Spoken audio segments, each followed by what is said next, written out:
All right, guys, I'm going to give you the quick version of how completely unbalanced and out of whack the Revelation timeline would be if this popular theory about the seals being opened all the way over here beyond the midpoint was actually true.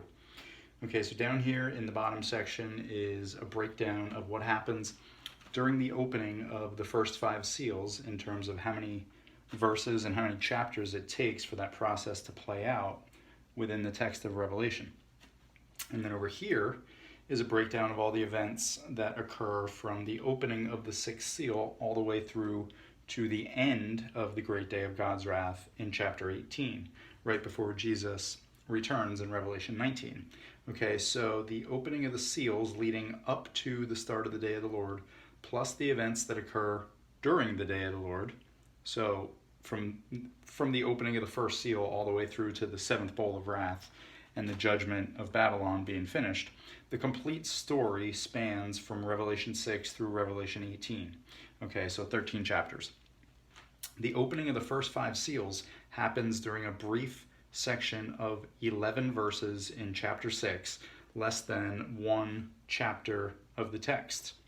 And then all the events that transpire from the opening of the 6th seal all the way through to the end of the 7-year period, those events are described over the course of 12 and a half chapters and 213 verses. Okay, so these 11 verses that describe the opening of the first 5 seals is only 5% of the total events that happen throughout the storyline from chapter 6 through chapter 18.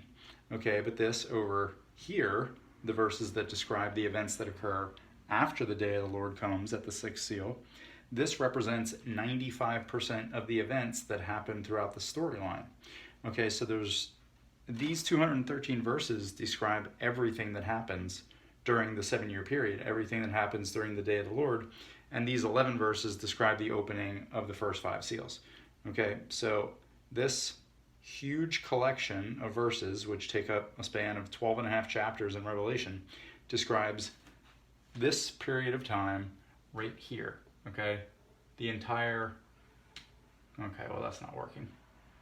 Am I running out of marker? I don't know. All right, so anyway, the whole 7-year period except for the opening of the seals. Okay. All right, that looks not sloppy at all. Okay. All right, and then this tiny little section of 11 short verses, which describes the opening of the first 5 seals, describes this brief little period of time right over here. Okay. All right, and this, let's see. Okay, so just to give you a little perspective, if you had $11,000, you could buy a small piece of real estate, right? But if you had $213,000, you could definitely buy a much larger piece of real estate, okay? Tiny piece of real estate, large piece of real estate. $11,000, $213,000. 11 verses, 213 verses, okay? Do you get it? All right, but here on this false timeline that everybody believes, we have 11 verses describing 2/3 of our 7-year period. Does that make any sense? 5% of the story is told through the first 2/3 of the timeline. 4.5 years of the 7-year period, we're telling 5% of the story? Really? And then the other 95% is over here? Really? Yeah, I don't know about that. All right, so imagine if we made a movie about Revelation, okay, and each verse equals 1 line of dialogue for the script of the movie, okay? So during the opening of the first 5 seals, the actors would only be saying 11 lines, okay? There would be 11 lines of dialogue. So what would that take up? About 2 or 3 minutes of screen time, right?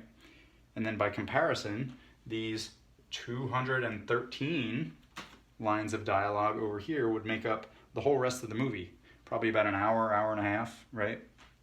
Because this is 21 times more content than this right here, okay? So this is just simple common sense, right? So anybody who has eyes to see can see that this up here makes a lot more sense than this silly theory right here, okay? This theory over here, well, this one here, says a small collection of 11 short verses describes 4.5 years worth of this 7-year timeline, okay? And then this massive collection of verses over here, the remaining 213 verses that describe all the events of the day of the Lord, describes just this little tiny leftover section over here, right? That makes no sense, okay? So anyway, hopefully we can all see that now. God bless.